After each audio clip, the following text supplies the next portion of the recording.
Pernah tak korang tengok The Avengers Infinity War kalau tak silap saya tentang Thanos? Bila Thanos snap dia punya finger, boleh kata half of population hilang. Tapi betul ke tindakan Thanos tu? Apa yang berlaku dalam keadaan Thanos snap finger dan juga separuh population dunia hilang, itu adalah tanda-tanda ataupun ciri-ciri ecofascism.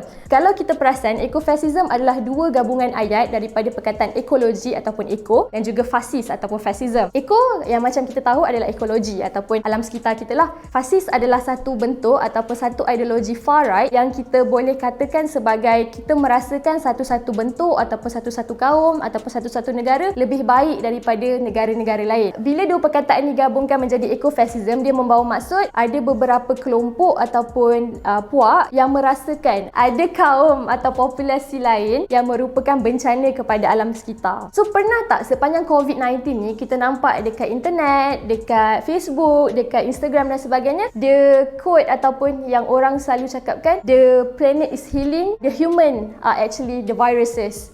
Itu kalau kita nak cakap, itu merupakan salah satu ciri-ciri daripada ecofascism, yang mana kita mengagung-agungkan kebajikan dunia tanpa ada manusia di dalamnya. Antara ciri-ciri ecofascism, yang pertama, dia tak marah tau. Company-company besar melakukan kerosakan tapi dia marah kepada golongan-golongan tertentu. Contohnya, dia tak marah pun kenapa orang kulit putih dapat menggunakan sumber yang bagus. Dia marah kenapa golongan-golongan kaum lain menggunakan sungai sehingga kotor dan sebagainya. Yang kedua, ciri-ciri ecofascism adalah mengaitkan seseorang manusia ataupun satu kelompok manusia sebagai punca wabak. Contohnya apa yang kita lihat sendiri pada COVID-19 sekarang ni. Kita tahu wabak yang sedang melanda dunia ini berpunca daripada Wuhan, China. Tapi bila kita meletakkan orang China adalah orang yang teruk kerana mengakibatkan COVID-19 dan sebagainya, secara moralnya adalah adakah benda tu betul? Sebab bila kita tengok ataupun kita selidik balik wabak-wabak sebelum ni, contohnya Ebola, adakah dia disebabkan oleh satu-satu golongan ataupun ianya adalah daripada kelalaian manusia ataupun kecurangan manusia terhadap alam sekitar? Itu yang kita perlu fokuskan, bukannya kita perlu fokuskan ataupun tuju kepada satu-satu kaum untuk kita lawan. Okey, yang ketiga,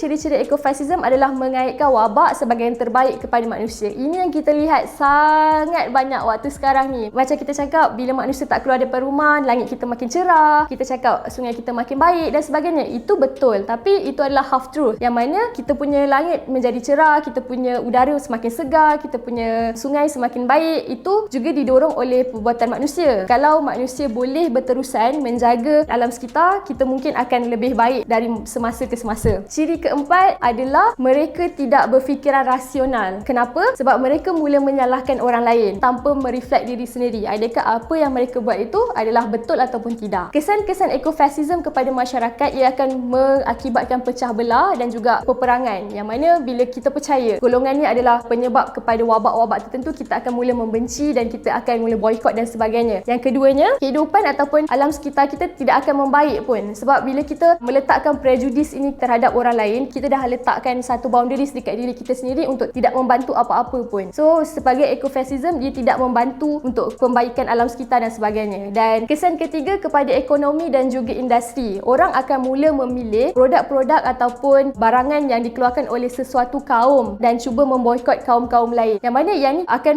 mengakibatkan ketidakseimbangan ekonomi. Dan yang ini kita khawatir bila kita mula cenderung untuk ikut satu-satu kaum ataupun satu-satu kelompok, kita lupa yang mana kemungkinan besar kelompok tersebut merupakan penjenayah alam sekitar yang besar. Tapi sebabkan kita terlalu mengikut sangat perasaan ecofascism dan tidak rasional kita tutup mata tentang hal-hal tersebut.